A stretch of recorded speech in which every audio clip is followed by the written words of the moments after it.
18. Lucas, capítulo de número 18.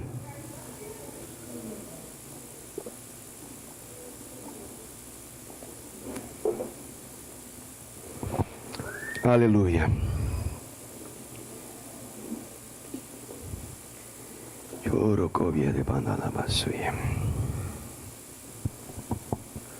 Lucas, capítulo de número 18, a partir do primeiro verso, se encontra uma parábola que Jesus contou e que vai nos ensinar sobre um assunto muito importante na nossa caminhada de fé, na nossa experiência com o Senhor, na nossa intimidade com Deus, e muito importante para que nós possamos experimentar das vitórias e das bênçãos do Senhor em todas as áreas da nossa vida. E esse tema aqui narrado nessa parábola é o tema da persistência. Então, essa mensagem se chama Persistência Extraordinária. Amém? Evangelho de Lucas, capítulo de número 18. Vamos ler do verso 1 até o verso de número 8. Faça a leitura da palavra, diz assim a palavra de Deus: Disse-lhes Jesus uma parábola sobre o dever de orar sempre e nunca esmorecer. É importante que você se atente nessa palavra, esmorecer. Essa palavra ela também poderia ser traduzida como esgotar, ou como ficar exausto. Essa é a ideia do esmorecer aqui, é desânimo ao extremo, ok? Então, disse-lhe Jesus uma parábola sobre o dever de orar sempre e nunca esmorecer. A parábola é a seguinte: havia em certa cidade um juiz que não temia a Deus, nem respeitava homem algum. Havia também naquela mesma cidade uma viúva que vinha ter com ele, dizendo: julga a minha causa contra o meu adversário. Ele, por algum tempo, não a quis atender, mas depois disse consigo: bem que eu não temo a Deus, nem respeito a homem algum.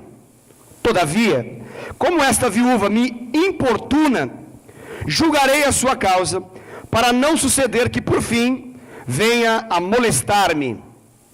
Então disse o Senhor: considerai no que diz esse juiz iníquo.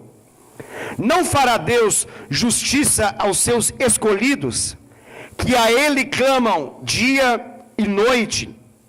Embora pareça demorado em defendê-los, digo-vos que depressa lhes fará justiça. Contudo, quando vier o Filho do Homem, achará porventura fé na terra? Até aqui. Aleluia. Glória a Deus. Amados, vocês perceberam pela leitura que Jesus, ele está explicando a respeito de uma vida de oração. E, obviamente, ele está falando aqui sobre o tema perseverança, sobre o tema persistência. Mas o foco principal daquilo que Jesus está falando com os seus discípulos é ensinando para eles o valor, a importância de persistir. Nesse caso específico aqui, essa persistência, ela vai se demonstrar por meio da oração. E a parábola começa já explicando o seu propósito principal. Então, quando você lê o começo ali, você já entende qual é o X da questão. Você entende claramente ali qual que é o objetivo que o Senhor tem. Qual que é a moral da história. E ali diz que Jesus vai explicar uma parábola sobre o dever. O dever. Interessante aqui que a palavra não é outra senão uma palavra muito forte aqui. Está falando a respeito de um compromisso. Não está falando algo que nós fazemos caso queiramos. Está falando de algo que nós devemos fazer. A palavra ali fala de dever. É algo que o Senhor espera. O Senhor, Ele nos manda, nos comissiona, Ele nos ordena orar. O que ele está querendo dizer é que, no conceito de Deus, no padrão do Senhor, um crente é alguém que ora. Não há como alguém supor crer e não ter uma vida de oração. Não há como alguém supor ser de fato alguém que pode se declarar como um cristão de fato e de verdade, sem ter essa premissa na sua vida, sem ter esse requisito aqui que o Senhor espera de nós. Ele não fala que é um convite, ele fala que é uma ordem aqui. E ele está dizendo o seguinte: olha, eu vou falar para vocês uma parábola, e o propósito dela é ensinar você sobre o dever de orar. E aqui ele fala que não é uma oração esporádica, ele fala aqui que não é uma oração de mesa para agradecer o alimento, não é uma oração simplesmente de inauguração de dia, ou de despedida final na noite, não é uma oração de oi, não é uma oração de tchau, não é uma oração simplesmente quando as coisas não acontecem como nós esperamos, mas ele fala ali de uma realidade que está completamente compreensível aqui para nós, que ele resolveu chamar de sempre. Ele fala ali de orar sempre, orar constantemente. E obviamente, quando o Senhor fala de uma oração, que Ele escolheu a palavra sempre para falar conosco em português, Ele não está dizendo que Ele espera que nós só façamos isso. Ele não está dizendo que de manhã, de tarde, de noite, Ele espera que nós estejamos no nosso quarto de oração, no nosso quarto de guerra, com os nossos joelhos dobrados, ao pé da nossa cama, orando ao Pai que em secreto nos vê, e que em secreto nos recompensa. Não, mas a palavra sempre aqui, ela está linkada com a palavra lá do fim da parábola. E a parábola, ela explica, mais para o final, no versículo 7, o que o Senhor espera de nós. E lá diz assim, ó: não fará Deus justiça aos seus escolhidos que a Ele clamam, dia e noite. Ele nos dá uma chave de entendimento aqui, um segredo espiritual. O Senhor nos ensina algo aqui. A expectativa do Senhor é que nós tenhamos não apenas uma oração abreviada, como alguém que simplesmente por religiosidade se obriga a fazer, mas Ele espera que nós rasguemos nosso coração diante dEle em algum momento do dia, e nós rasguemos nosso coração diante dEle em algum momento da noite. Isso para o Senhor chega como alguém que o busca constantemente. E isso fala de uma realidade de constância, todos os dias. No dia, enquanto o sol está mostrando a sua beleza, à noite, quando a lua então demonstra a sua beleza.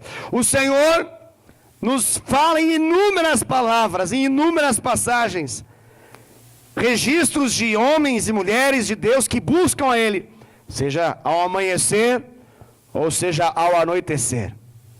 Nos dá a impressão clara que quando o Senhor fala de orar sem cessar, é nisso que Ele está querendo pautar a sua fala.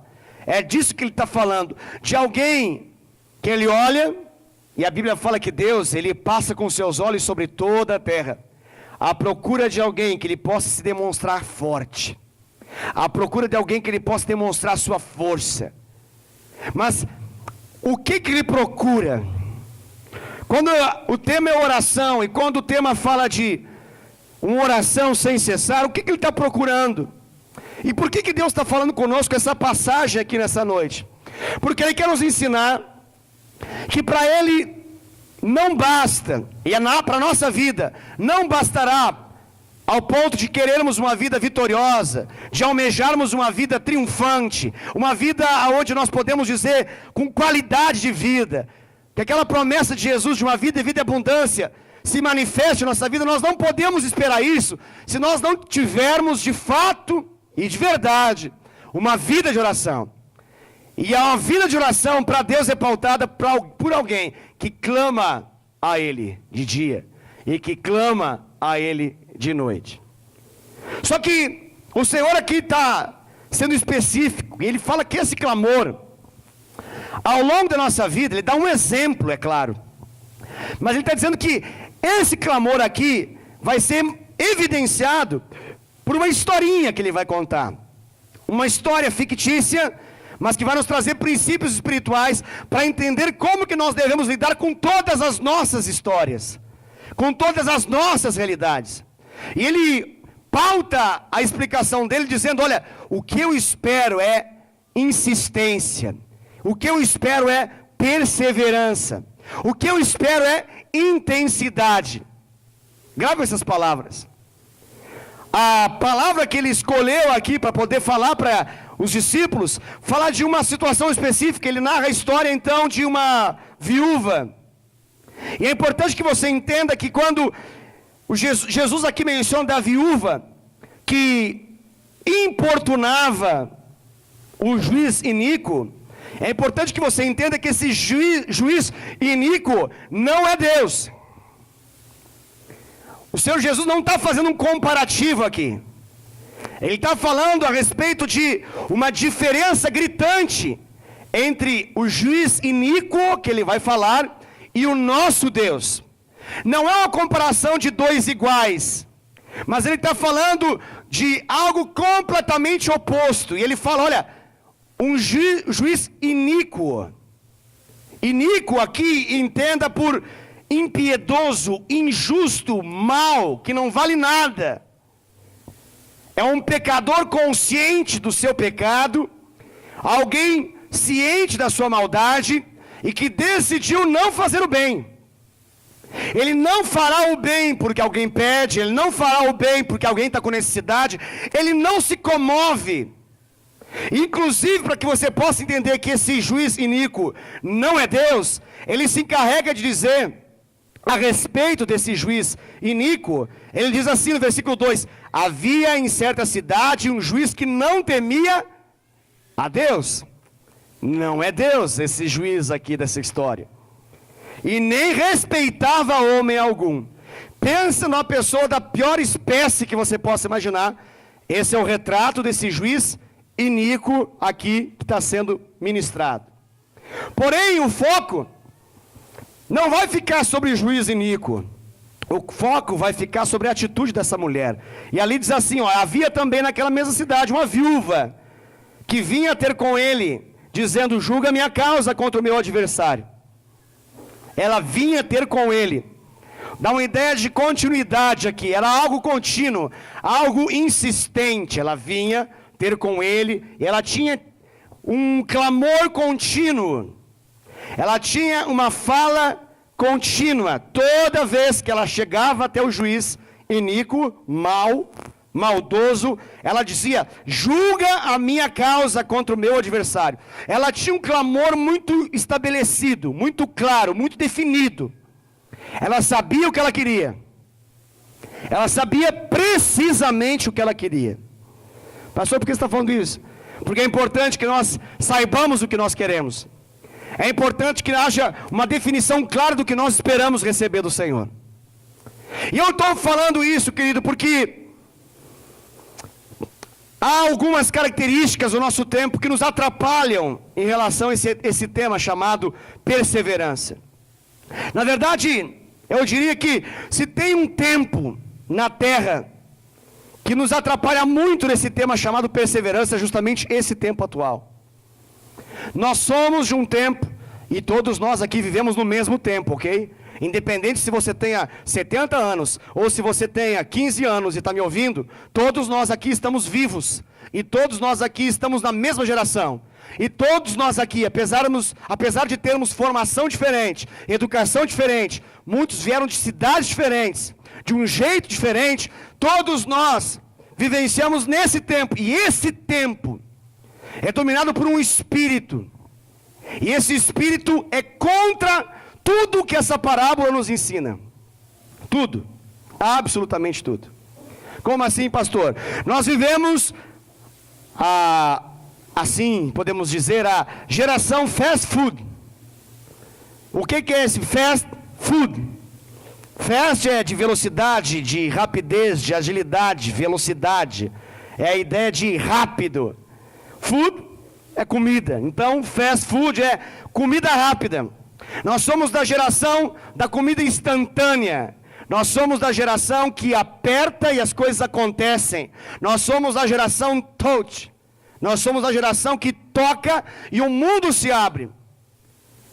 Nós somos da geração que nós começamos a bater o controle no joelho, se ele não funciona no tempo de resposta que nós esperamos. Nós somos a geração que troca no próximo dia o controle remoto, ou rapidamente busca uma bateria, uma pilha nova, porque nós não conseguimos mais nos deslocar até algum botão para apertar. Se possível, nos é tocar num botão à distância e gerar aquilo que nós queremos. Nós somos a geração da instantaneidade. Nós somos a geração do agora. Nós não temos tempo para esperar nada. Nós ficamos felizes com tudo aquilo que a tecnologia nos gera, que diminui o tempo de resposta daquilo que nós queremos.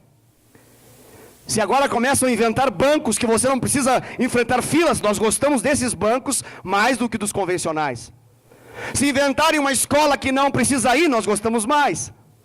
O ensino EAD, ensino à distância, se encarrega de ter cada vez mais pessoas porque gera menos trabalho e nós ficamos felizes de não ter uma formação mais de 5 ou 4 anos, se nós podemos ter em 2 anos, porque nós queremos que fosse até em 6 meses, se possível, e nós pudéssemos estar qualificados para poder receber o maior salário possível. Qual é a característica da nossa geração? Nós queremos a maior coisa, o melhor produto, a melhor resposta, com o menor sacrifício possível, com a menor força interna sendo colocada em ação. Nós queremos isso. Nós nos sentimos assim, privilegiadíssimos, se de algum modo, alguma coisa boa cai em nossa vida, mesmo que seja sem querer. Nós entendemos como a maior bênção de Deus. Uma das coisas mais maravilhosas que tem é se de repente você abrir o seu e-mail e descobrir que você tem um bônus, você tem um presente que você não precisa fazer nada, ele é gratuito, ele é free. A gente se sente assim, o homem mais abençoado do dia, a mulher mais abençoada da semana ou da vida. Tem gente que espera, busca imensamente tudo isso. Por quê? Porque nós aprendemos, nós gostamos muito da lógica de quanto mais, melhor, e quanto menos trabalho, melhor também. É uma lógica do nosso tempo. É uma lógica do nosso tempo. Nós entendemos o trabalho como algo tolerável. Nós entendemos o trabalho como necessário. Nós não entendemos o trabalho como bênção de Deus. A maioria de nós, por mais que fale, já não entende que o trabalho dignifica o homem. Nós trabalhamos já sonhando no dia que nós vamos aposentar. O projeto de vida de muitos é aposentar. O sonho de consumo é justamente esse. Essa é uma característica da nossa geração. Nós somos uma geração imediatista. E essa cultura que nós temos, ela nos coloca para longe de uma vida de oração e de uma vida de perseverança na oração. Mas talvez você pense, não, é que oração envolve coisas espirituais e por isso é tão complicado, pastor. Eu concordo, você tem toda a razão. Mas deixa eu falar algo mais. Não é só na oração. É tudo que envolva disciplina. É tudo que envolva disciplina. Nós somos a geração mais indisciplinada de todos os tempos. Não, pastor, tem um monte de gente fazendo coach de disciplina, tem um monte de gente ganhando dinheiro na internet, sendo youtuber, falando a respeito de como disciplinar a vida em tal e tal e tal área. Se você colocar todos, talvez não encha um auditório. E o mundo tem 7 bilhões e meio de pessoas, sendo que 7 bilhões e meio de pessoas, a maioria, foge de todos os assuntos que envolvam a disciplina. Nós somos a geração mais indisciplinada de todas. Talvez você pense assim, não, pastor, não pode ser. Eu tenho provas na minha casa de que nós somos a geração mais indisciplinada de todas. Havia um tempo, talvez alguns aqui, vovôs e vovós, talvez ainda vão lembrar do tempo que iam a alguma igreja, e você deve recordar que quando você levava os seus filhos na igreja, você conseguia mantê-los sentados, ouvindo uma pregação. Hoje, a gente tem que criar berçário, 1, 2, 3, tem que fatiar por idades, a gente tem que comprar todos os smartphones de última geração, que tem a Netflix, YouTube e tudo mais. Eu vejo isso acontecer toda hora, porque os filhos não obedecem mais ao comandos de disciplina. Os nossos filhos estão sendo criados para serem indisciplinados. Os nossos filhos não leem um livro sequer. A nossa geração não lê nada.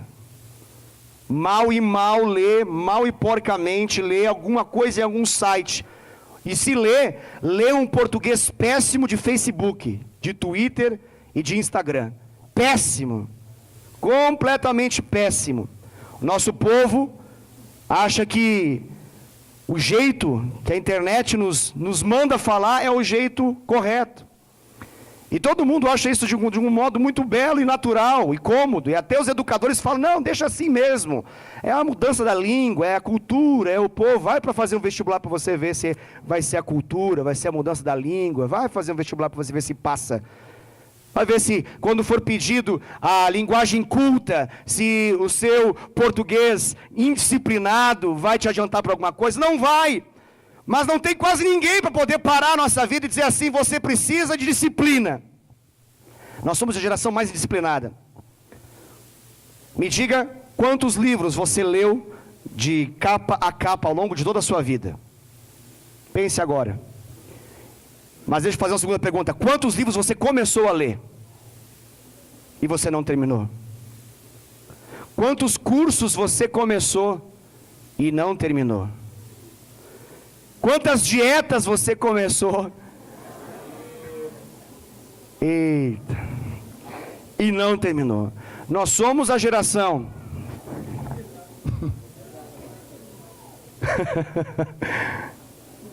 que é cheia de iniciativa, mas não tem nada de terminativa. Nós somos bons de iniciar tudo, somos péssimos de acabar as coisas.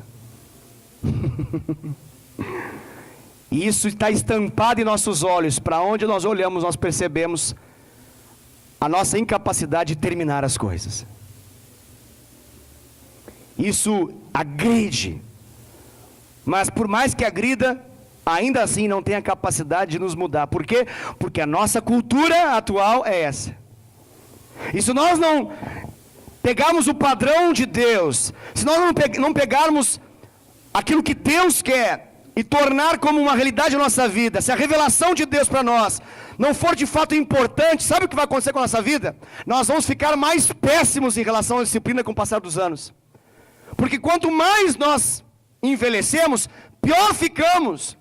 Talvez você pense, não pastor, é a esperança para o ferido. Sim, no Senhor, mas fora do Senhor não há esperança. Você pode ler todos os livros que você quiser, fazer todos os treinamentos que você quiser, a sua alma está deseducada, ela foi criada e programada para ser indisciplinada. Seus ouvidos têm coceira com a palavra, seu corpo não se move para o quarto de oração. Não há nada dentro de você, principalmente no nosso século, na nossa cultura, que de algum modo te ligue para as coisas de Deus. Agora tem tudo, e tem milhares de possibilidades para você fazer qualquer outra coisa que não seja orar sem cessar, orar sempre e ter perseverança em qualquer coisa da vida. Então eu estou falando tudo isso porque eu acredito de fato que essa palavra é pertinente para todos nós. E uma das coisas que eu tenho percebido é que nós temos um certo entendimento das coisas de Deus que nos faz pensar quase que como numa equação matemática, que é mais ou menos a seguinte: se eu fizer aquilo que Deus espera que eu faça, logicamente, Ele se agrada de mim, e Ele me concede aquilo que Ele prometeu. E essa frase termina aí.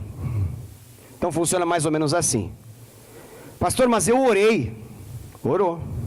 Que bom. Mas não orou sempre. Não orou clamando dia e noite, sem cessar, até a bênção se manifestar.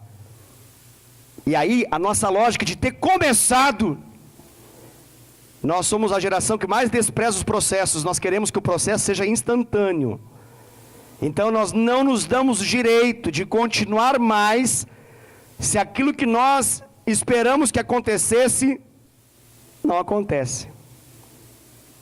Muitos de nós pensam assim, pastor, eu não jejuo mais não, porque eu inventei de jejuar, e o diabo se manifestou na minha vida. Eu comecei um propósito de jejuar, meu Deus do céu, pastor, parece que eu dei uma pedrada num ninho de marimbondo, numa caixa de abelha, sei lá, um vespeiro, um ataque dos infernos na minha vida, pastor. Por qual que é o pensamento que está aí? Bom, se eu estou fazendo aquilo que Deus fala que eu tenho que fazer, logicamente eu devo esperar o quê? O mais rápido possível que aconteça aquilo que eu estou buscando. Essa é a nossa lógica. Nosso momento atual, ele está muito mais condicionado a coisas imediatas, a tempos definidos por nós e não pelo Senhor. Nós nem gostamos muito de um assunto como esse. Por mais que ele seja importante, nós não temos muita paciência de aprender em Deus sobre o aspecto da perseverança.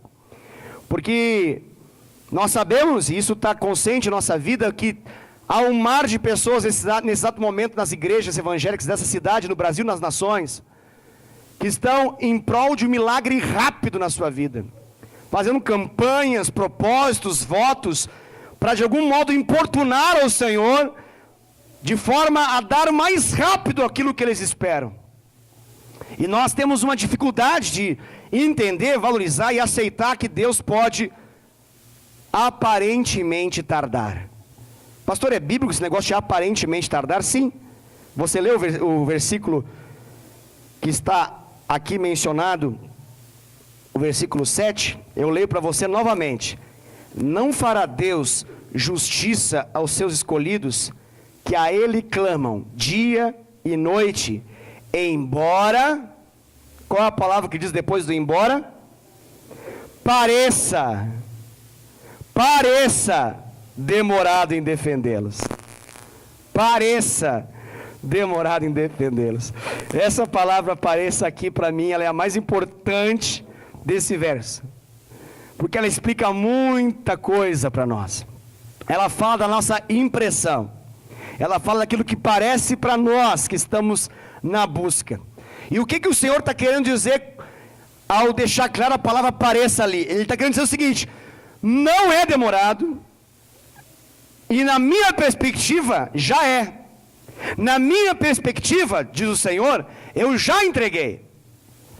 Só que acontecem algumas coisas nesse processo que precisam ser usadas com vistas a nos tratar, e por isso parece demorado. Parece demorado. Talvez uma das perguntas mais importantes é: por que demora, pastor?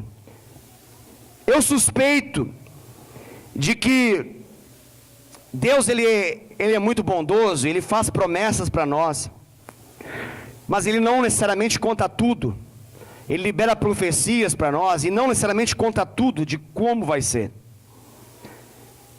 Normalmente, na maioria das vezes, Ele não narra tantos detalhes daquilo que vai acontecer, mas Ele nos lança num propósito de busca, Ele nos lança num propósito de intimidade. E a impressão que eu tenho é que Ele se utiliza dessas realidades da nossa busca como iscas, como um chamariz, para nos colocar nele, na sua presença, no lugar aonde Ele quer que nós estejamos. Como assim, pastor? Eu tenho a impressão que o nosso Deus, Ele libera situações que vão nos fazer parecer tardar, com a simples finalidade que nós possamos ser esticados, para que nós possamos amadurecer, para que nós possamos deixar de ser meninos em Deus e nos tornarmos gente grande em Deus, para que nós possamos sair da infantilidade de um bebê que chora e prontamente é atendido, para a realidade de um adulto que trabalha e aí então pode esperar o benefício do seu trabalho. E esse trabalho aqui não é outro, não me entenda mal, é o trabalho justamente do clamor de dia e de noite, é o trabalho da busca, é o trabalho de insistir. E aqui o versículo que termina essa parábola nos ensina muita coisa. Insistir naquilo que para Deus se chama fé. Aonde está isso, pastor? Está lá, ó. Versículo 8, diz assim: digo-vos que depressa. Essa passagem aqui começa linda, né? Digo-vos que depressa. O que Deus está falando? Ó, é o seguinte, você busca, e deixa eu falar, eu sempre te respondo. Se você busca, me busca, pelo nome de Jesus, eu sempre te atendo, eu sempre te respondo, eu depressa atendo o seu clamor, a sua busca. Só que ele diz o seguinte: digo-vos que depressa lhes fará justiça. Contudo, entretanto, todavia, quando vier o Filho do Homem, quando Jesus voltar, achará porventura fé na terra? Da onde ele tira esse negócio de fé na terra? Do que ele está fazendo essa comparação para poder falar de fé aqui? Ele está falando daquilo que para ele é a oração sem cessar. Ele está falando daquilo que para ele é perseverança. Perseverança.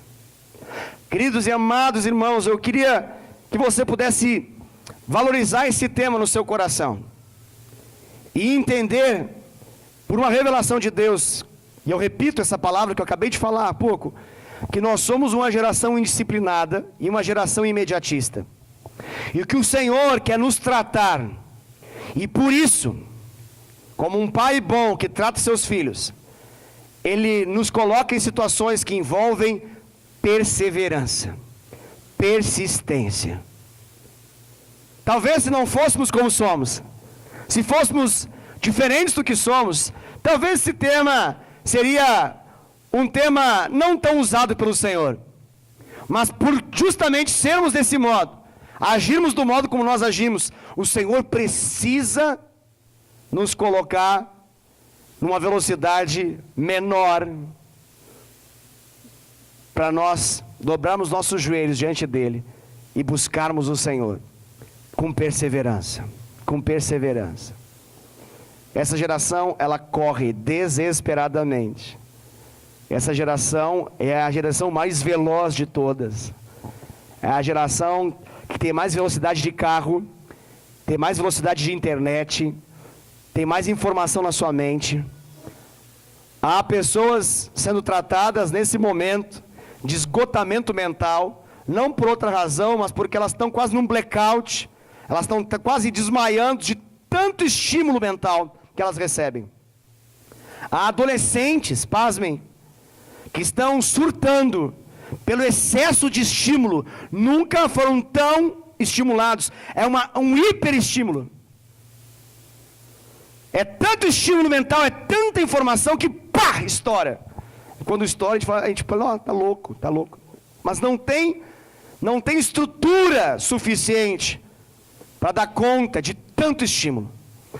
E quanto mais estímulo recebemos, mais queremos, é como uma droga que nos vicia. Mas o impressionante é que a lógica não faz com que nós busquemos ao Senhor com a mesma ousadia com que nós buscamos qualquer outra coisa que nós gostamos.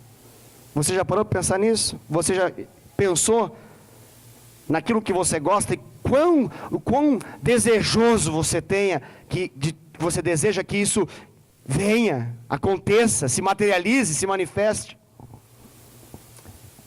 Eu leio algumas coisas de alguns livros, de alguns homens de Deus do passado, e eu fico meditando naquilo que eles falam, da maneira como eles se relacionavam com Deus, da expectativa que eles tinham no Senhor, de como era a vida de oração desses homens. E eu percebo que aparentemente é impossível de se viver assim, porque a gente cravou algumas lógicas na nossa mente, algumas ideias na nossa mente que nos impedem de achar que isso é uma coisa que pode ser vivida.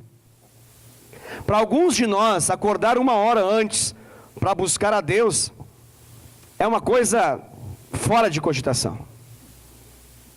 Fora de cogitação. Mas se a Copa da Rússia fosse no horário que não vai ser o que vai ser de fato, mas se fosse como foi quando foi na Coreia, e fosse 3 da manhã, pasmem, a maioria de nós conseguiria acordar e faria churrasquinho 3 da manhã. Você consegue imaginar um trem desse? Você consegue imaginar uma loucura dessa? Ah, pastor, aí você pega pesado, né, pastor?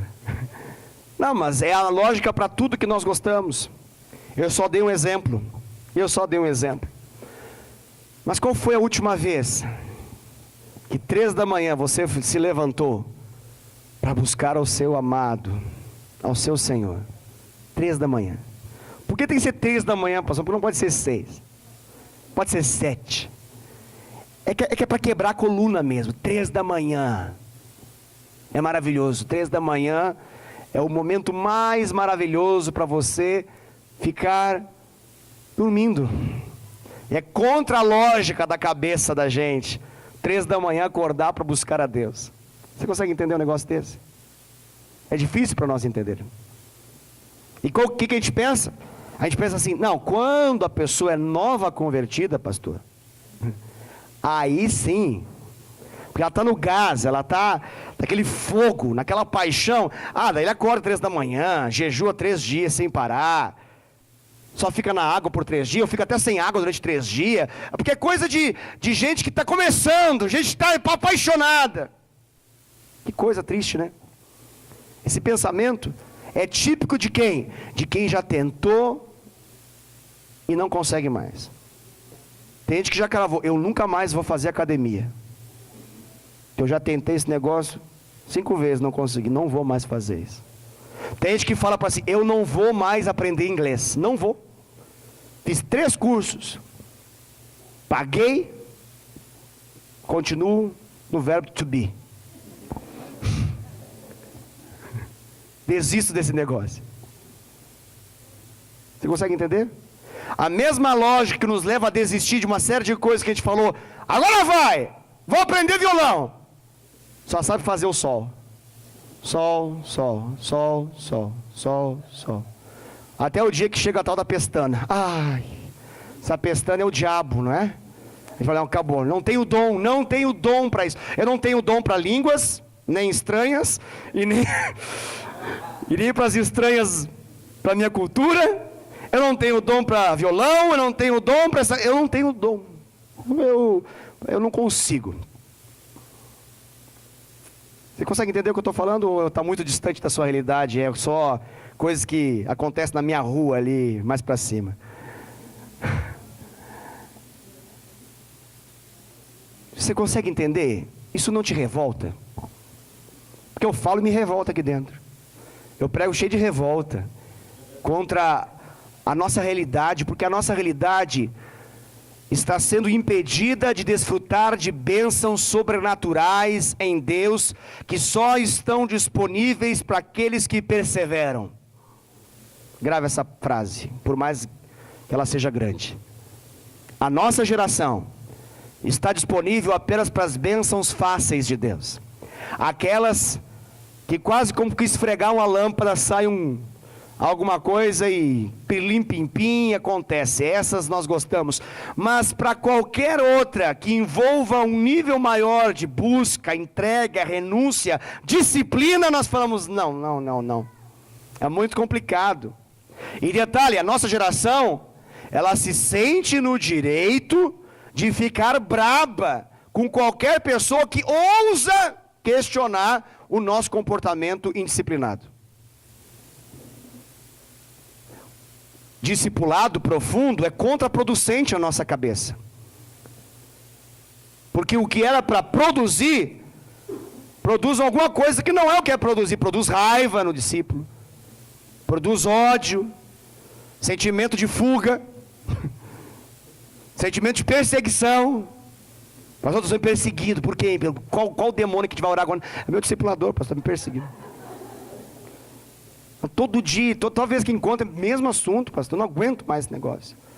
E detalhe, ele poderia falar de um monte de coisa boa, não. Ele tem que falar daquele assunto. Eu não sei qual foi, onde eu estava com a minha cabeça que eu falei daquele assunto com ele. Agora ele sente o direito de tocar sempre naquele assunto, pastor. Não tem outro discipulador aí? Quando o canal não é bom, o que a gente faz? Troca o canal. Quando a série do Netflix não é boa, a gente para de ver. Quando o livro não nos agrada, quando a capa nos atrai, mas a gente começa a leitura e o processo não é como nós gostaríamos que a gente faça, não gostei. É muito difícil de ler esse livro. Uma linguagem não muito fluida. Não é muito a minha linguagem. Eu gosto de uma linguagem mais fácil, tipo gibi.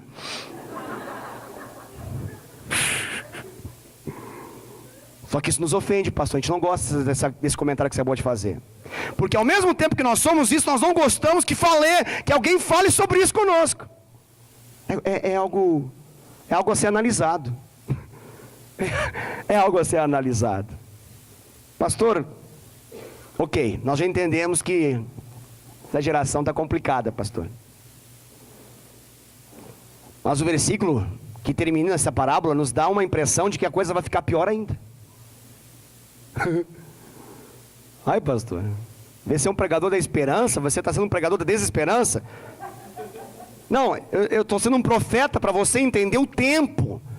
A Bíblia fala que na proximidade da volta do Filho do Homem, da volta de Jesus, a pergunta que ele faz, achará ele fé na terra? Ele está dizendo, olha, a tendência é piorar, porque tudo vai competir no seu coração para arrancar o quê? Roubar a sua fé. E detalhe, ele não está falando da fé de quem inicia, de quem está no fogo inicial, na paixão inicial. Ele está falando da fé dos crentes, dos discípulos, daqueles que creem, que temem, que fizeram um acordo com ele, uma aliança com ele. Ele está dizendo, olha, cuidem, porque conforme o tempo passa, você vai receber múltiplos estímulos que te afastarão de tudo aquilo que envolve perseverança. Perseverança.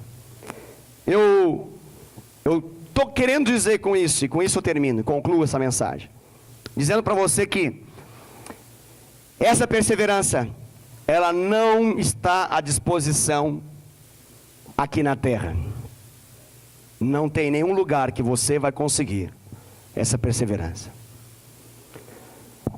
Mas essa perseverança, ela foi disponibilizada para todos nós, há 2018 anos atrás, por meio da obra de Jesus na cruz. Ela está disponível, ela pode se manifestar na sua vida. E ela está dentro de um pacote que o Senhor te deu, mas que você precisa abrir. Você precisa abrir. Você não pode ter esse pacote com um laço ali. Você precisa tirar, você precisa abrir, você precisa tomar essa realidade na sua vida. Essa realidade fala de uma persistência, uma perseverança. Nós somos uma geração que não tem muitos estímulos disso. Nós somos a geração que chora ao ver vídeos motivacionais sobre perseverança. A gente vê um homem sem pernas e sem braço ministrando e tendo vida, e a gente fala, que coisa linda. Mas a primeira dificuldade é falar, não aguento mais. Quero morrer. Eu não aguento. Eu não consigo viver sem reticências. 3 pontinhos. A gente viu no vídeo o homem sem pernas, sem braço, ministrando como ter uma vida de sucesso. Mas isso não tem a capacidade de mudar a nossa vida. A gente olha para uma pessoa com deficiências, com debilidades, e a gente fala, mas isso é uma superação muito grande. Puxa, isso é um estímulo para todos nós, que temos os nossos membros funcionando muito bem. Mas na primeira situação difícil, para nós crentes é um pouco diferente. Quando vem o baque, nós já sabemos a fonte de vida, onde fica, aleluia, que fica nos céus, aleluia, que o Senhor Jesus. Então nós buscamos a Ele. Só que qual que é a questão para nós? A questão para nós é que nós queremos que isso seja rápido.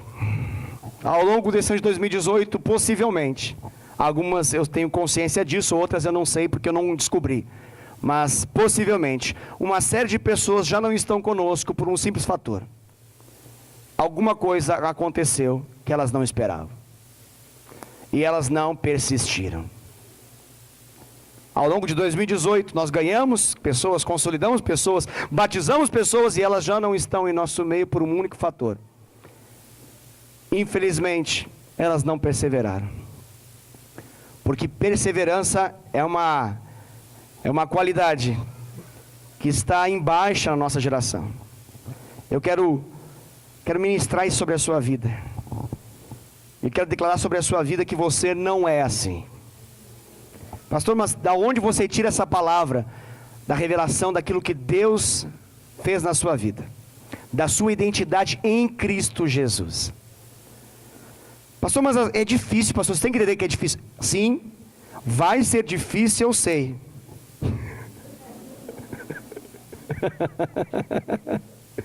Como é que a música continua?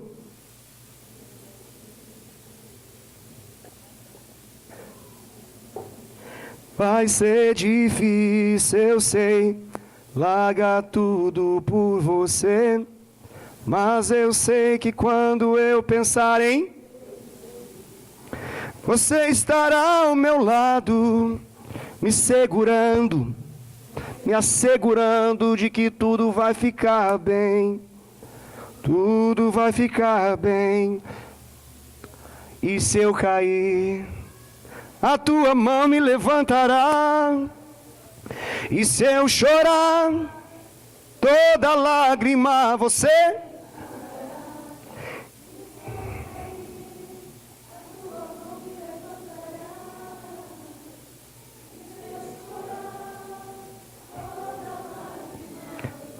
de dia e de noite clamamos, então vem. Precisamos disso. Precisamos disso. Glória a Deus. Vocês são demais, hein, gente? Que é isso? Que som poderoso. Talvez hoje à noite, talvez amanhã, talvez na terça-feira, na quarta-feira, essa música vai precisar se tornar uma realidade na sua vida. Eu não quero dizer para você que agora tudo vai acontecer como você sempre espera, quer, deseja, sonha. Deus vai permitir situações na sua vida para que você possa buscá-lo intensamente, com intensidade. Vou te dar uma senha, te dar uma senha espiritual. Quando você chegar em casa, leia o livro de Daniel no capítulo de número 10, no verso de número 2 e depois no verso de número 12. Livro do profeta Daniel, capítulo de número 10, verso 2 e verso 12. Só esses dois versículos já está bom demais.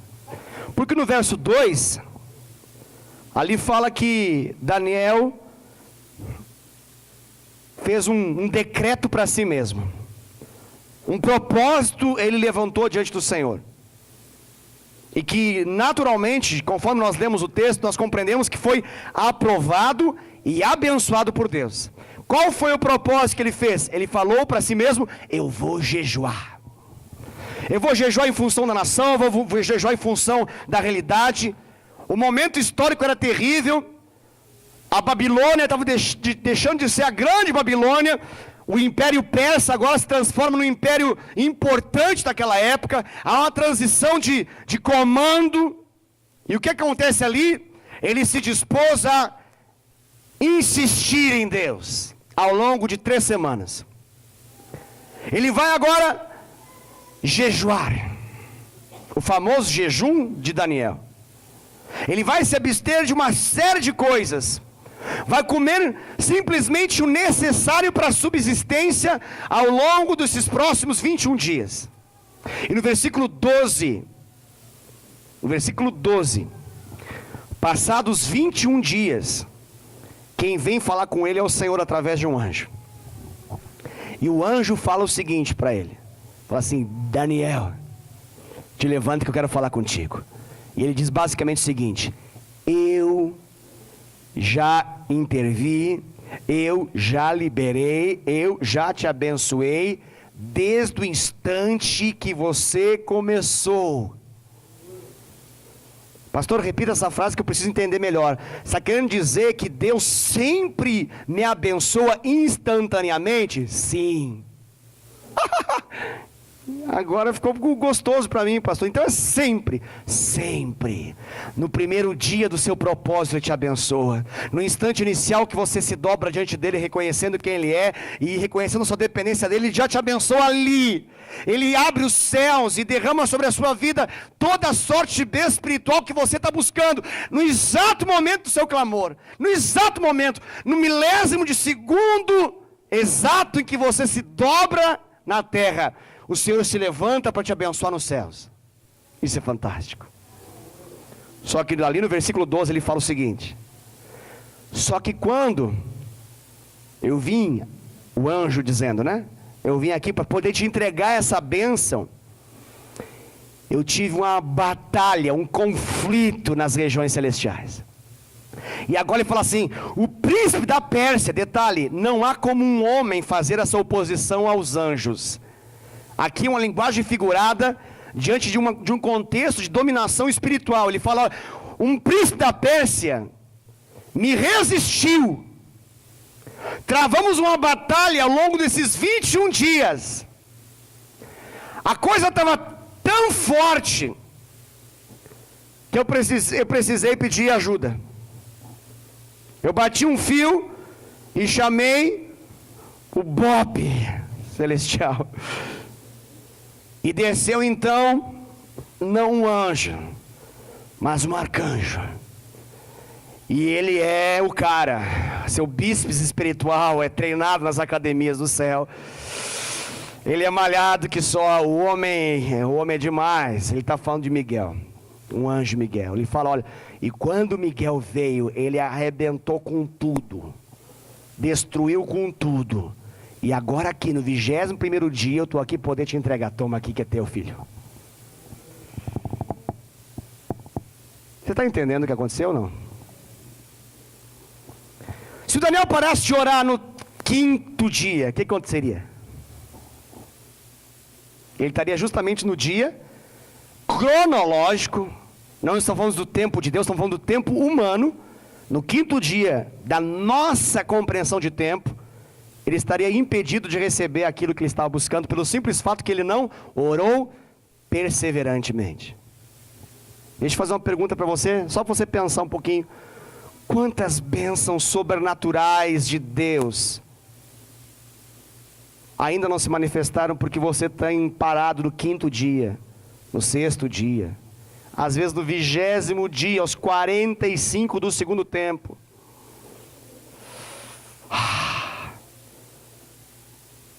Agora deixa eu fazer uma pergunta para você. Quem estabeleceu o propósito ali? Foi o Daniel, né? Quando ele se dispôs há 3 semanas. Interessante esse negócio, né? Interessante esse negócio. Ah, pastor, mas eu fiquei sabendo de gente que quando começou uma campanha, um propósito, um voto, nos primeiros dias, olha, glória a Deus. Mas não pare, não pare, não pare, não pare, não pare, não pare, porque a lógica não é essa para todos. E eu diria que para a grande maioria de nós, a lógica não é essa. A lógica é justamente a lógica do fim. Por que, pastor, que Deus faz isso comigo? É porque eu sou muito bonito? Claro que é, obviamente. Ele quer deixar você mais belo ainda. Mais belo ainda. Mais lindão ainda. Mas não apenas fisicamente. Ele quer deixar você tratado.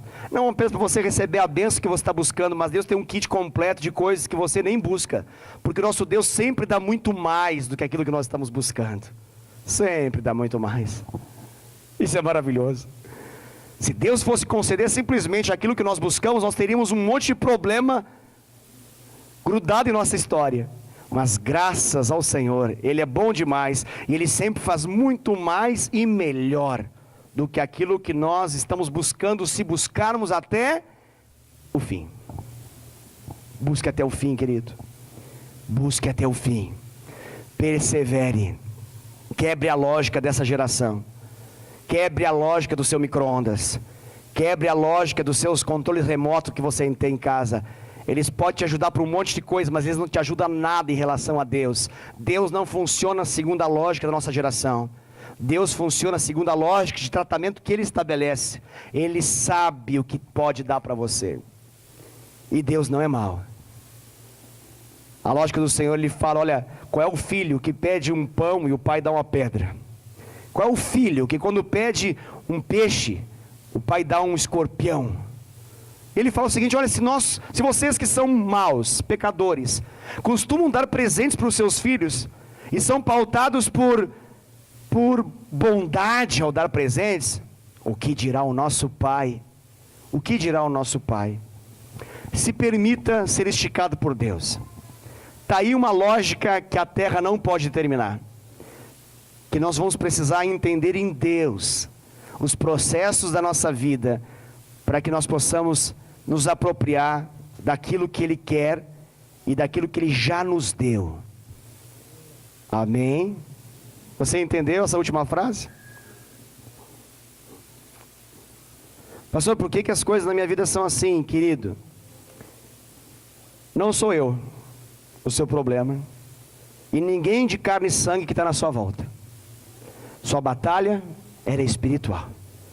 Daniel capítulo 10 nos mostra de uma batalha espiritual. E sabe de uma coisa? Quando você lê Efésios capítulo 6, lá fala a respeito da armadura de Deus.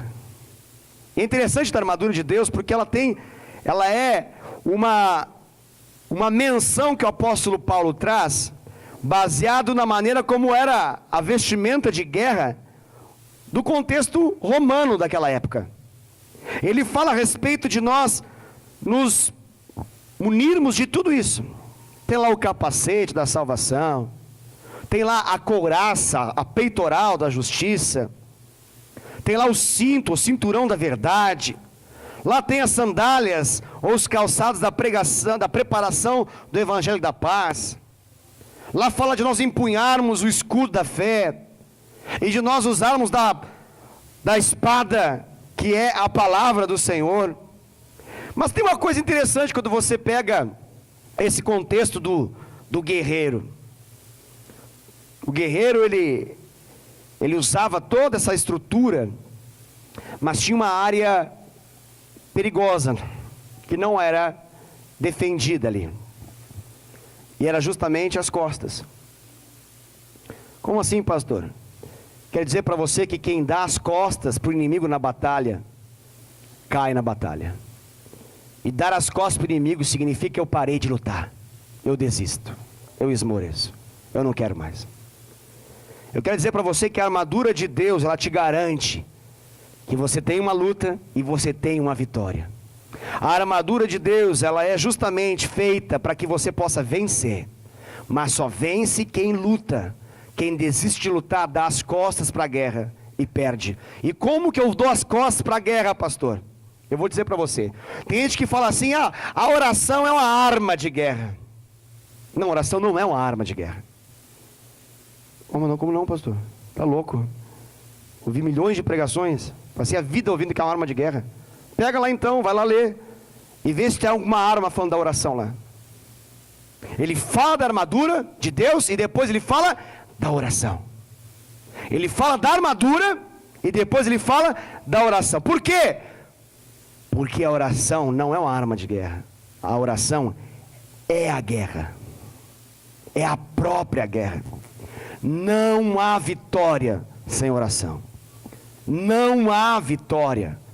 O capacete da salvação, a couraça da justiça, as sandálias da preparação do evangelho, o cinturão da verdade, o escudo da fé, a espada da justiça, que é a palavra de Deus, só está em função de ser tudo isso praticado na oração. Vou traduzir para você. Se você não ora, você está sendo vulnerável a todo ataque do inimigo, querido. Sua vida está correndo risco. Você não está vivendo, você está sobrevivendo. A sua vida está à mercê de demônios E na autoridade que eles ainda têm, eles vão usar toda para destruir você, para matar você e para roubar tudo de Deus de você. Você não pode aceitar isso passivamente. Você não pode ouvir uma mensagem como essa, chegar na sua casa, comer um prato cheio, ligar a televisão e ficar até o final do seu dia para dormir, porque está cansado, sem orar. Não pode. Você não pode ter o seu último pensamento, enquanto você está ali, consciente da sua realidade, porque você perde essa noção quando você está dormindo. Você não pode estar sendo ministrado pelo Sport TV, pelo ESPN, pela Globo, Bandeirantes. Não pode. Você não pode ir para a cama e aceitar que você durma vendo qualquer coisa no YouTube, vendo sem parar o Facebook. Isso não é uma vida de oração. Você não pode ouvir uma mensagem como essa e simplesmente entender, essa mensagem é uma boa mensagem de se ouvir. Isso precisa trazer uma revolta dentro de você.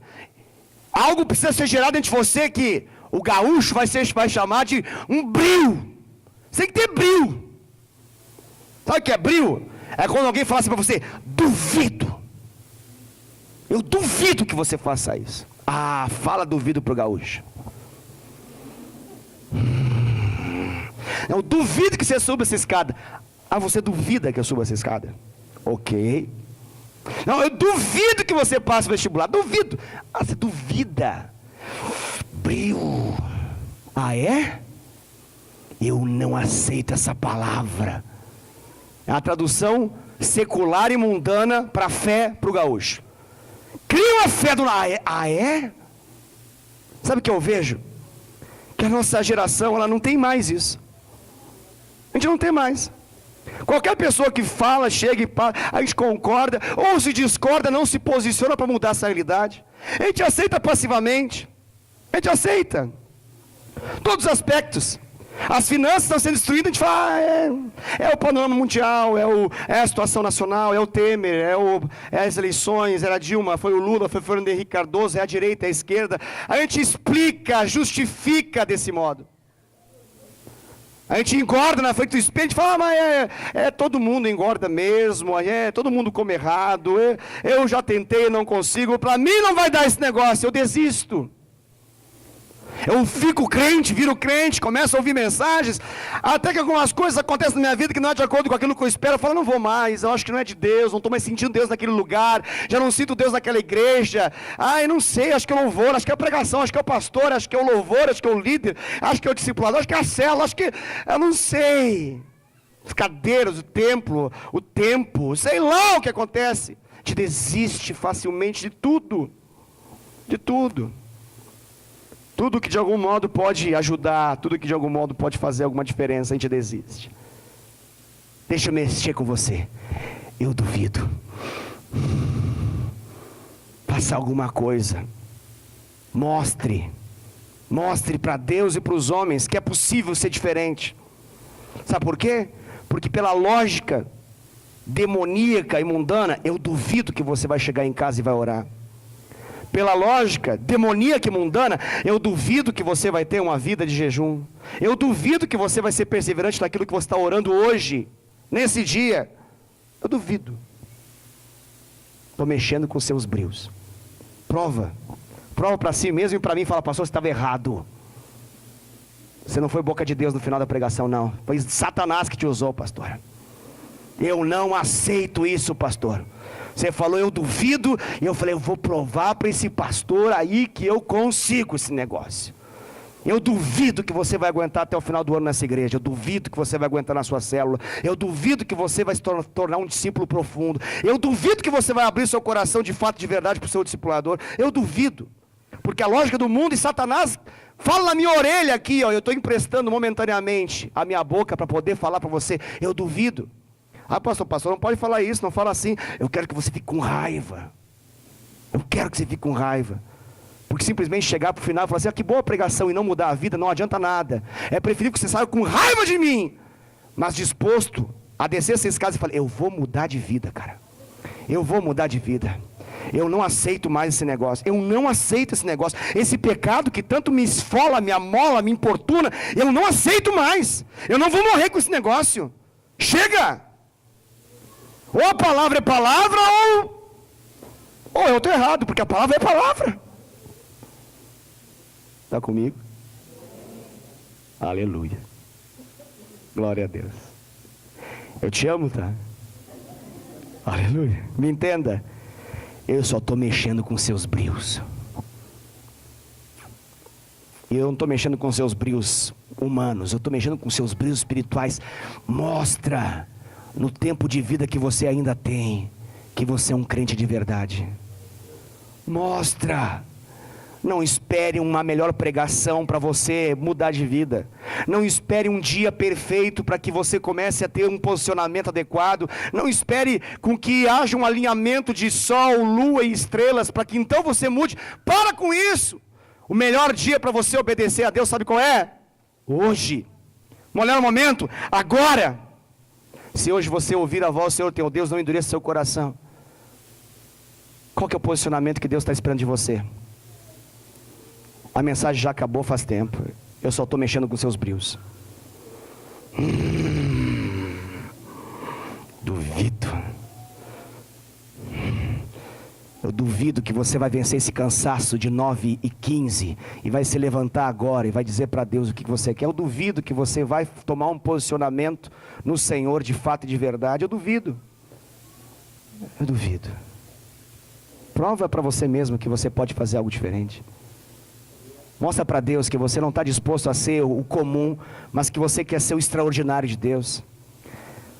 Mostra para Deus que você não quer viver uma vida ordinária, mas que você quer viver uma vida extraordinária, e que você se aposta dessa realidade de perseverança extraordinária nessa noite. Mostra para o Senhor, querido. Tome uma decisão forte, tanto quanto Daniel tomou. Tome uma decisão tão forte, que faça você ir até o fim dela. Até o fim dela. Até o fim dela. Eu, se fosse você, já começava a orar. Não esperava eu começar a orar aqui da frente. Já comece a orar aí.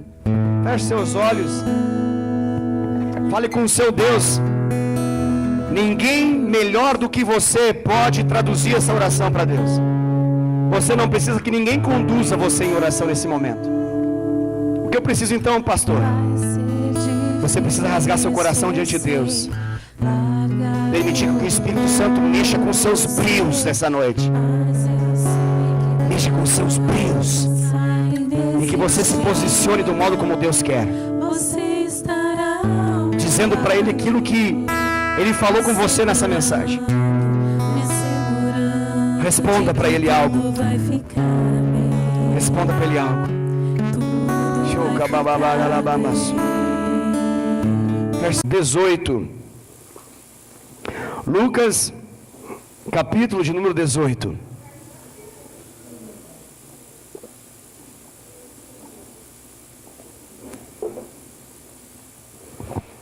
Aleluia.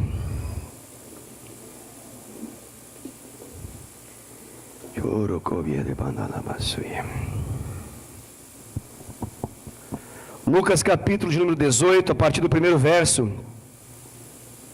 se encontra uma parábola que Jesus contou e que vai nos ensinar sobre um assunto muito importante na nossa caminhada de fé, na nossa experiência com o Senhor, na nossa intimidade com Deus, e muito importante para que nós possamos experimentar das vitórias e das bênçãos do Senhor em todas as áreas da nossa vida. E esse tema aqui narrado nessa parábola é o tema da persistência. Então, essa mensagem se chama Persistência Extraordinária. Amém? Evangelho de Lucas, capítulo de número 18. Vamos ler do verso 1 até o verso de número 8.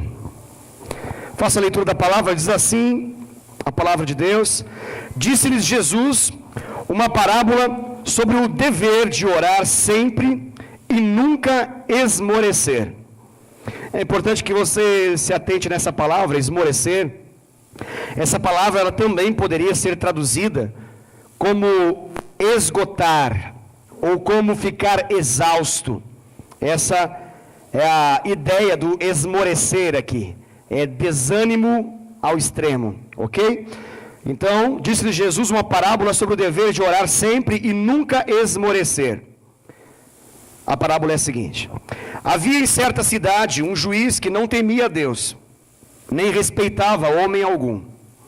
Havia também naquela mesma cidade uma viúva que vinha ter com ele, dizendo: julga a minha causa contra o meu adversário. Ele, por algum tempo, não a quis atender, mas depois disse consigo: bem que eu não temo a Deus, nem respeito a homem algum. Todavia, como esta viúva me importuna, julgarei a sua causa, para não suceder que por fim venha a molestar-me. Então disse o Senhor: considerai no que diz esse juiz iníquo. Não fará Deus justiça aos seus escolhidos, que a Ele clamam dia e noite? Embora pareça demorado em defendê-los, digo-vos que depressa lhes fará justiça. Contudo, quando vier o Filho do Homem, achará porventura fé na terra? Até aqui. Aleluia. Glória a Deus. Amados, vocês perceberam pela leitura que Jesus, ele está explicando a respeito de uma vida de oração. E, obviamente, ele está falando aqui sobre o tema perseverança, sobre o tema persistência, mas o foco principal daquilo que Jesus está falando com os seus discípulos é ensinando para eles o valor, a importância de persistir. Nesse caso específico aqui, essa persistência, ela vai se demonstrar por meio da oração. E a parábola começa já explicando o seu propósito principal. Então, quando você lê o começo ali, você já entende qual é o X da questão. Você entende claramente ali qual que é o objetivo que o Senhor tem. Qual que é a moral da história. E ali diz que Jesus vai explicar uma parábola sobre o dever. O dever. Interessante aqui que a palavra não é outra senão uma palavra muito forte aqui. Está falando a respeito de um compromisso. Não está falando algo que nós fazemos caso queiramos. Está falando de algo que nós devemos fazer. A palavra ali fala de dever. É algo que o Senhor espera. O Senhor, Ele nos manda, nos comissiona, Ele nos ordena orar. O que Ele está querendo dizer é que no conceito de Deus, no padrão do Senhor, um crente é alguém que ora. Não há como alguém supor crer e não ter uma vida de oração.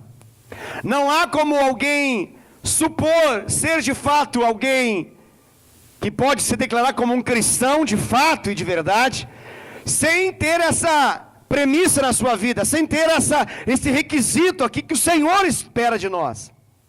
Ele não fala que é um convite, ele fala que é uma ordem aqui.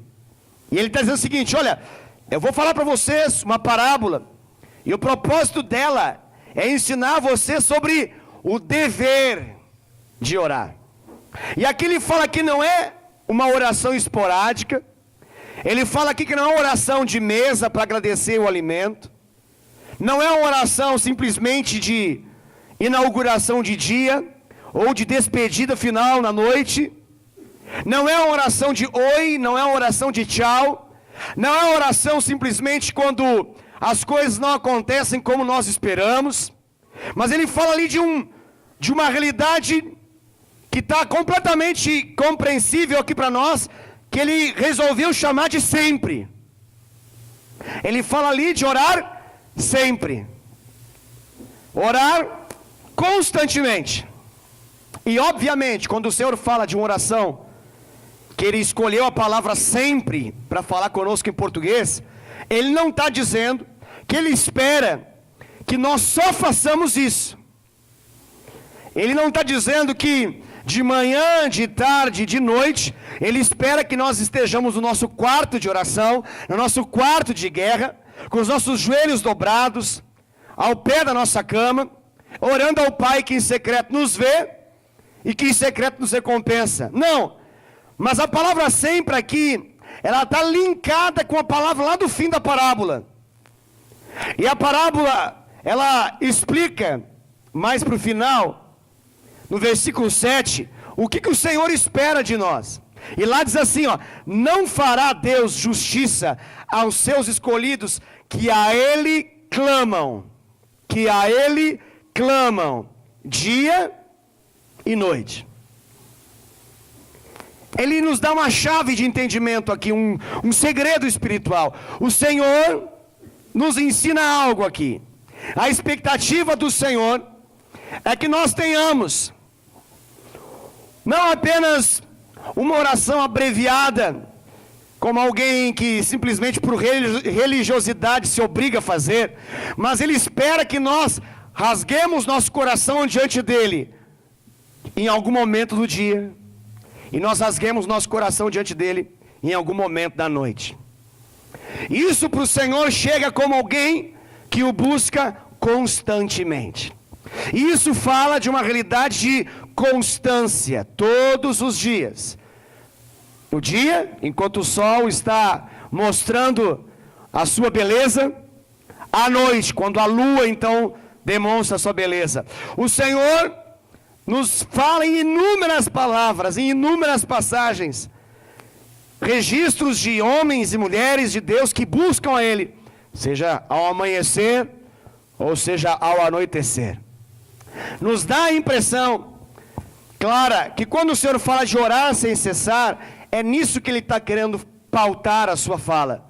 É disso que Ele está falando. De alguém que Ele olha, e a Bíblia fala que Deus, Ele passa com seus olhos sobre toda a terra, à procura de alguém que Ele possa se demonstrar forte, à procura de alguém que Ele possa demonstrar sua força. Mas o que Ele procura? Quando o tema é oração, e quando o tema fala de uma oração sem cessar, o que Ele está procurando? E por que Deus está falando conosco essa passagem aqui nessa noite?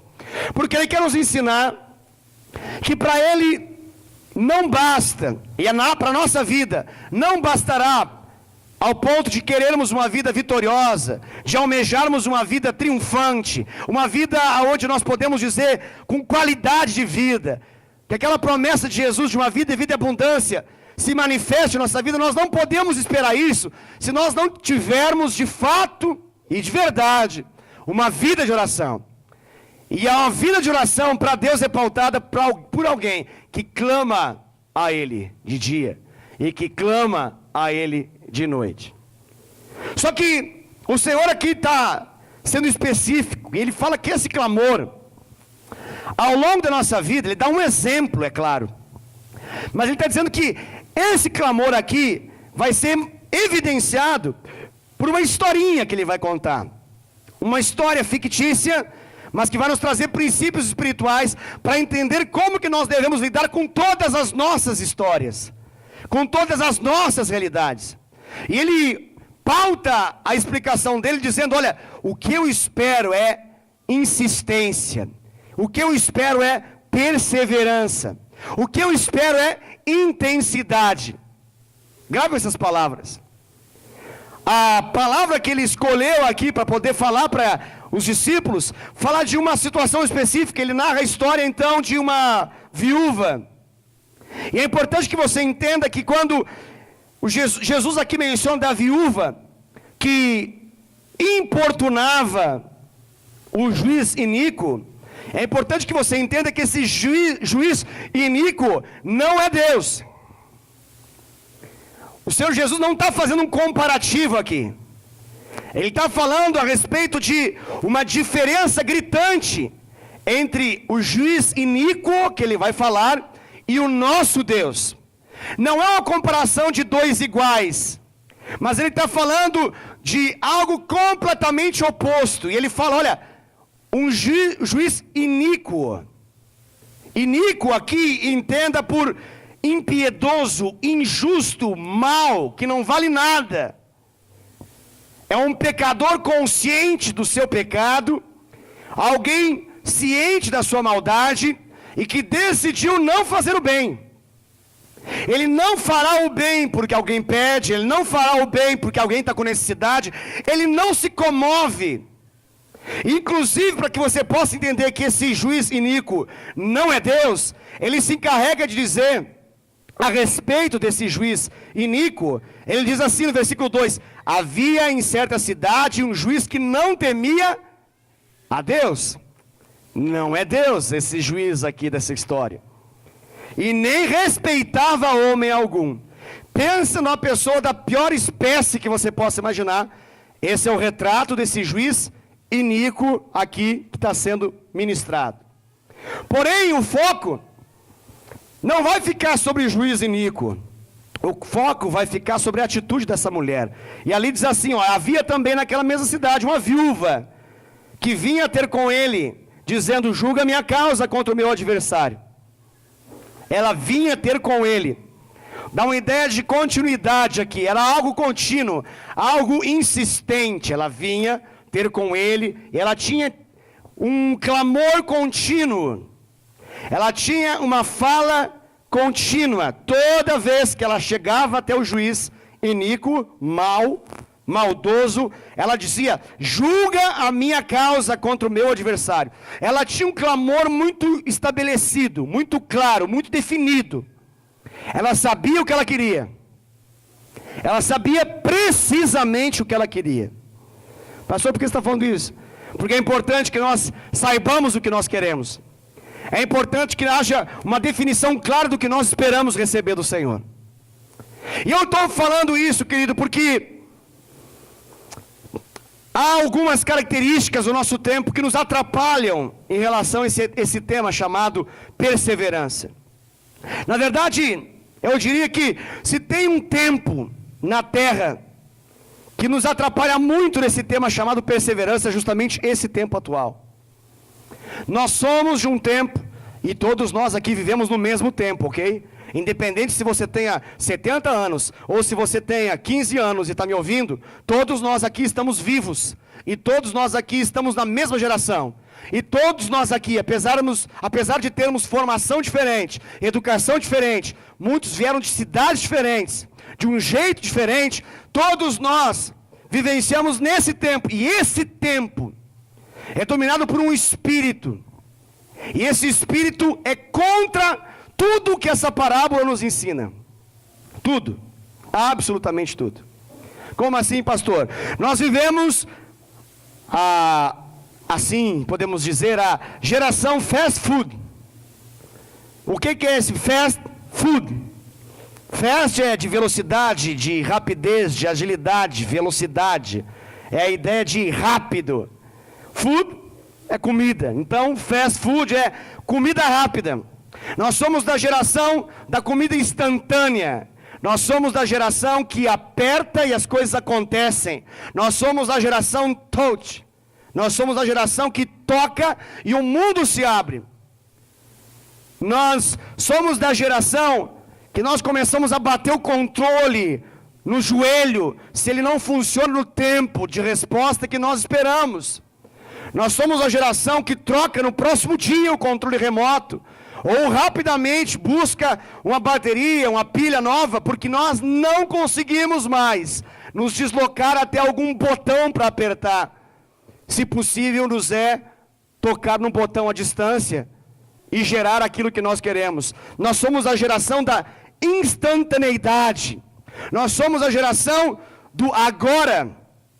Nós não temos tempo para esperar nada. Nós ficamos felizes com tudo aquilo que a tecnologia nos gera, que diminui o tempo de resposta daquilo que nós queremos.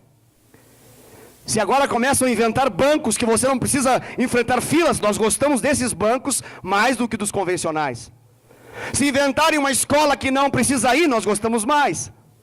O ensino EAD, ensino à distância, se encarrega de ter cada vez mais pessoas porque gera menos trabalho e nós ficamos felizes de não ter uma formação mais de 5 ou 4 anos, se nós podemos ter em 2 anos, porque nós queremos que fosse até em 6 meses, se possível, e nós pudéssemos estar qualificados para poder receber o maior salário possível. Qual é a característica da nossa geração? Nós queremos a maior coisa, o melhor produto, a melhor resposta, com o menor sacrifício possível, com a menor força interna sendo colocada em ação. Nós queremos isso. Nós nos sentimos assim, privilegiadíssimos se de algum modo, alguma coisa boa cai em nossa vida, mesmo que seja sem querer. Nós entendemos como a maior bênção de Deus. Uma das coisas mais maravilhosas que tem é se de repente você abrir o seu e-mail e descobrir que você tem um bônus, você tem um presente que você não precisa fazer nada, ele é gratuito, ele é free. A gente se sente assim, o homem mais abençoado do dia, a mulher mais abençoada da semana ou da vida. Tem gente que espera, busca imensamente tudo isso. Por quê? Porque nós aprendemos, nós gostamos muito da lógica de quanto mais, melhor, e quanto menos trabalho, melhor também. É uma lógica do nosso tempo. É uma lógica do nosso tempo. Nós entendemos o trabalho como algo tolerável. Nós entendemos o trabalho como necessário. Nós não entendemos o trabalho como bênção de Deus. A maioria de nós, por mais que fale, já não entende que o trabalho dignifica o homem. Nós trabalhamos já sonhando no dia que nós vamos aposentar.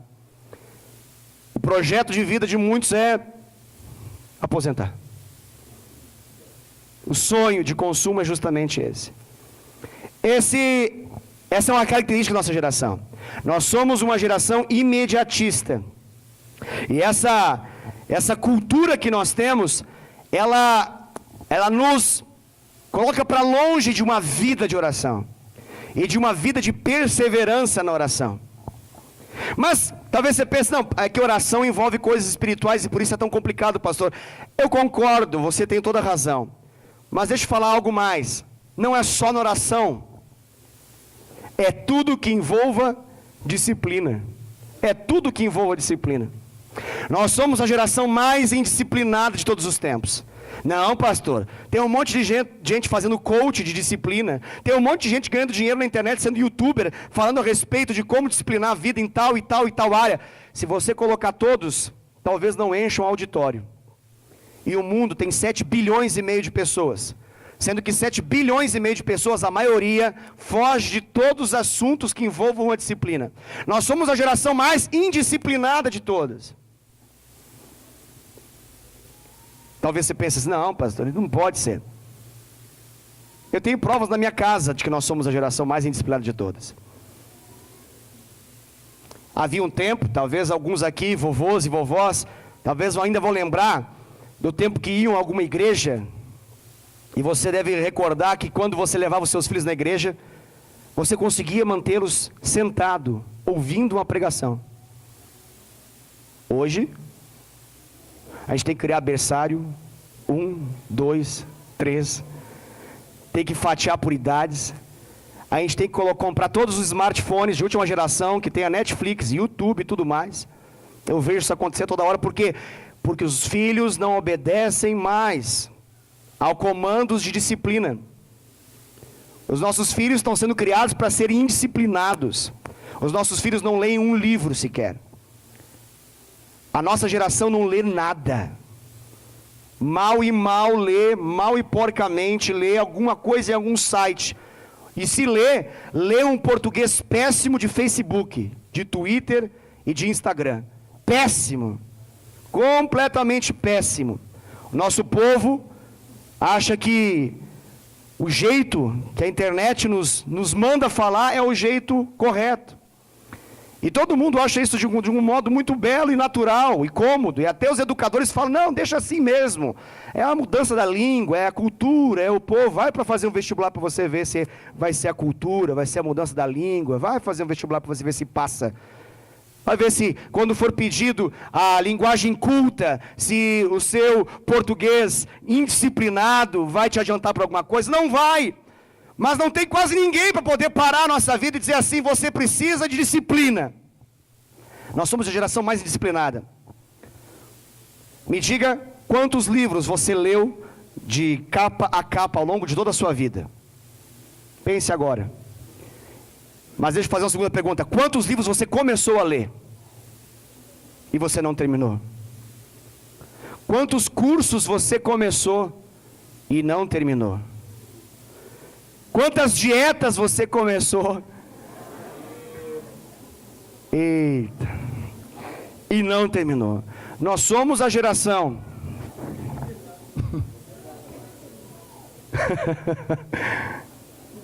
que é cheia de iniciativa, mas não tem nada de terminativa. Nós somos bons de iniciar tudo, somos péssimos de acabar as coisas.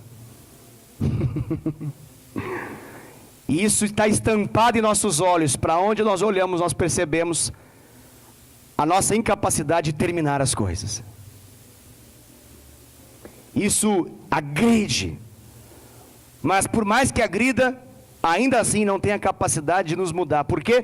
Porque a nossa cultura atual é essa. E se nós não pegarmos o padrão de Deus, se nós não pegarmos aquilo que Deus quer e tornar como uma realidade na nossa vida, se a revelação de Deus para nós não for de fato importante, sabe o que vai acontecer com a nossa vida? Nós vamos ficar mais péssimos em relação à disciplina com o passar dos anos. Porque quanto mais nós envelhecemos, pior ficamos. Talvez você pense: não, pastor, é a esperança para o ferido. Sim, no Senhor, mas fora do Senhor não há esperança. Você pode ler todos os livros que você quiser, fazer todos os treinamentos que você quiser, a sua alma está deseducada, ela foi criada e programada para ser indisciplinada. Seus ouvidos têm coceira com a palavra, seu corpo não se move para o quarto de oração. Não há nada dentro de você, principalmente no nosso século, na nossa cultura, que de algum modo te ligue para as coisas de Deus. Agora tem tudo, e tem milhares de possibilidades para você fazer qualquer outra coisa que não seja orar sem cessar, orar sempre e ter perseverança em qualquer coisa da vida. Então eu estou falando tudo isso porque eu acredito de fato que essa palavra é pertinente para todos nós. E uma das coisas que eu tenho percebido é que nós temos um certo entendimento das coisas de Deus que nos faz pensar quase que como numa equação matemática, que é mais ou menos a seguinte: se eu fizer aquilo que Deus espera que eu faça, logicamente Ele se agrada de mim e Ele me concede aquilo que Ele prometeu. E essa frase termina aí. Então funciona mais ou menos assim: pastor, mas eu orei. Orou, que bom. Mas não orou sempre. Não orou clamando dia e noite, sem cessar, até a bênção se manifestar. E aí a nossa lógica de ter começado, nós somos a geração que mais despreza os processos. Nós queremos que o processo seja instantâneo. Então nós não nos damos o direito de continuar mais, se aquilo que nós esperamos que acontecesse, não acontece. Muitos de nós pensam assim, pastor, eu não jejuo mais não, porque eu inventei de jejuar e o diabo se manifestou na minha vida. Eu comecei um propósito de jejuar, meu Deus do céu, pastor, parece que eu dei uma pedrada num ninho de marimbondo, numa caixa de abelha, sei lá, um vespeiro. Vi um ataque dos infernos na minha vida, pastor. Por qual que é o pensamento que está aí? Bom, se eu estou fazendo aquilo que Deus fala que eu tenho que fazer, logicamente eu devo esperar o quê? O mais rápido possível que aconteça aquilo que eu estou buscando. Essa é a nossa lógica. Nosso momento atual, ele está muito mais condicionado a coisas imediatas, a tempos definidos por nós e não pelo Senhor. Nós nem gostamos muito de um assunto como esse.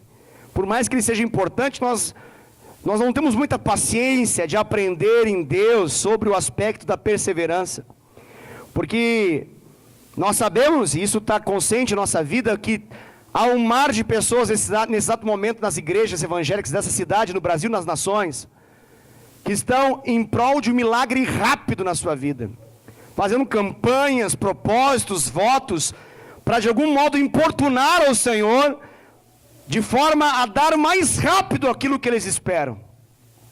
E nós temos uma dificuldade de entender, valorizar e aceitar que Deus pode aparentemente tardar. Pastor, é bíblico esse negócio de aparentemente tardar? Sim. Você leu o versículo que está aqui mencionado, o versículo 7? Eu leio para você novamente. Não fará Deus justiça aos seus escolhidos, que a Ele clamam dia e noite, embora, qual é a palavra que diz depois do embora? Pareça demorado em defendê-los. Pareça demorado em defendê-los. Essa palavra pareça aqui para mim, ela é a mais importante desse verso, porque ela explica muita coisa para nós. Ela fala da nossa impressão, ela fala daquilo que parece para nós que estamos na busca. E o que o Senhor está querendo dizer ao deixar clara a palavra pareça ali? Ele está querendo dizer o seguinte: não é demorado, e na minha perspectiva já é. Na minha perspectiva, diz o Senhor, eu já entreguei. Só que acontecem algumas coisas nesse processo que precisam ser usadas com vistas a nos tratar, e por isso parece demorado. Parece demorado. Talvez uma das perguntas mais importantes é: por que demora, pastor? Eu suspeito de que Deus ele é muito bondoso, Ele faz promessas para nós, mas Ele não necessariamente conta tudo. Ele libera profecias para nós e não necessariamente conta tudo de como vai ser. Normalmente, na maioria das vezes, Ele não narra tantos detalhes daquilo que vai acontecer, mas Ele nos lança num propósito de busca, Ele nos lança num propósito de intimidade. E a impressão que eu tenho é que Ele se utiliza dessas realidades da nossa busca como iscas, como um chamariz, para nos colocar nele, na sua presença, no lugar aonde Ele quer que nós estejamos. Como assim, pastor? Eu tenho a impressão que o nosso Deus, Ele libera situações que vão nos fazer parecer tardar, com a simples finalidade que nós possamos ser esticados, para que nós possamos amadurecer, para que nós possamos deixar de ser meninos em Deus e nos tornarmos gente grande em Deus, para que nós possamos sair da infantilidade de um bebê que chora e prontamente é atendido, para a realidade de um adulto que trabalha e aí então pode esperar o benefício do seu trabalho. E esse trabalho aqui não é outro, não me entenda mal, é o trabalho justamente do clamor de dia e de noite, é o trabalho da busca, é o trabalho de insistir. E aqui o versículo que termina essa parábola nos ensina muita coisa. Insistir naquilo que para Deus se chama fé. Aonde está isso, pastor? Está lá, ó. Versículo 8, diz assim: digo-vos que depressa. Essa passagem aqui começa linda, né? Digo-vos que depressa. O que Deus está falando? Ó, é o seguinte, você busca, e deixa eu te falar, eu sempre te respondo. Se você busca, me busca, pelo nome de Jesus, eu sempre te atendo, eu sempre te respondo, eu depressa atendo o seu clamor, a sua busca. Só que ele diz o seguinte: digo-vos que depressa lhes fará justiça.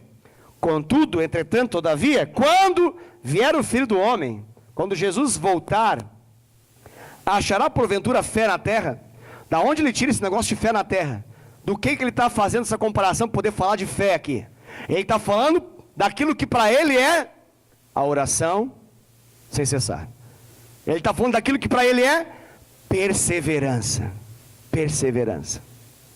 Queridos e amados irmãos, eu queria que você pudesse valorizar esse tema no seu coração e entender, por uma revelação de Deus, e eu repito essa palavra que eu acabei de falar há pouco, que nós somos uma geração indisciplinada e uma geração imediatista, e que o Senhor quer nos tratar, e por isso, como um pai bom que trata seus filhos, Ele nos coloca em situações que envolvem perseverança, persistência.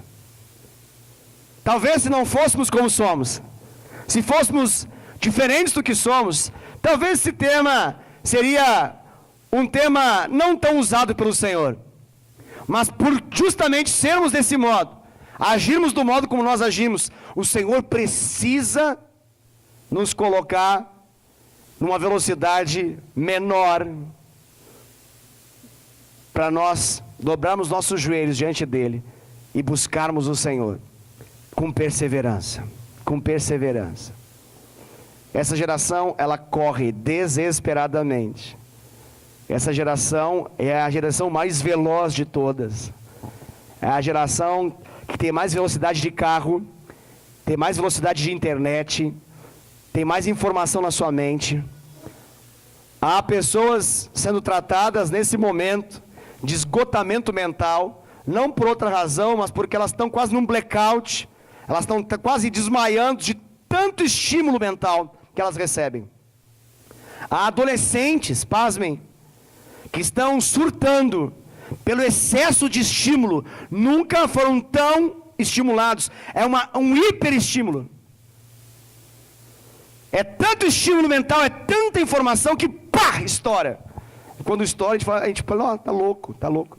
Mas não tem estrutura suficiente para dar conta de tanto estímulo. E quanto mais estímulo recebemos, mais queremos, é como uma droga que nos vicia. Mas o impressionante é que a lógica não faz com que nós busquemos ao Senhor com a mesma ousadia com que nós buscamos qualquer outra coisa que nós gostamos. Você já parou para pensar nisso? Você já pensou naquilo que você gosta e o quão desejoso você tenha, você deseja que isso venha, aconteça, se materialize, se manifeste? Eu leio algumas coisas de alguns livros, de alguns homens de Deus do passado, e eu fico